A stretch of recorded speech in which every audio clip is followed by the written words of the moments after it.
ilan pang personalidad ang nag-file ng Certificate of Candidacy sa ika-7 araw ng paghahain ng kandidatura para sa 2025 midterm elections.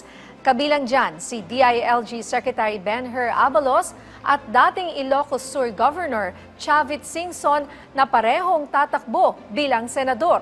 Ang detalye sa report ni Bien Manalo. Bien? Yes, Nina, early bird si dating Senador Gringo Honasan na naghain ng kanyang kandidatura sa ika-7 araw ng filing ng COC. Tatakbo siya sa pagkasenador.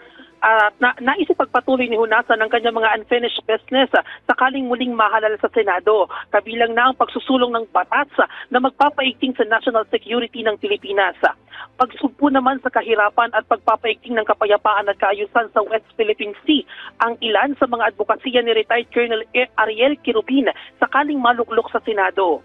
Bibigyang prioridad ni dating Ilocos Sur Governor Chavit Singson ang pagpapalakas ng modernisasyon ng electric vehicles sa buong Pilipinas sakaling magkaroon ng pwesto sa Senado.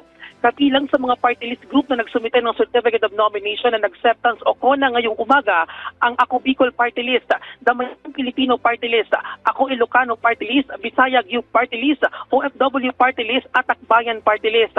Ninya, ilan pa sa mga inaasang maghahain ng kanilang kandidatura ngayong araw ay sina dating Senador Bam Aquino at si dating Senador Manny Pacquiao. Samantala, ipinauubayan na ni Benher Abalos kay Pangulong Ferdinand R. Marcos Jr. kung sino ang papalit sa kanya bilang kalihim ng DILG matapos siyang magbitiw sa pwesto ngayong araw. Patuloy tayo nakaantabi dito sa Tent City Ninya at ating aabangan kung sino-sino pang maghahain ng kanilang COC at CONA. At yan muna ang pinakahuling update dito sa Tent City. Balik sa iyo, Ninya. Maraming salamat, Bien Manalo.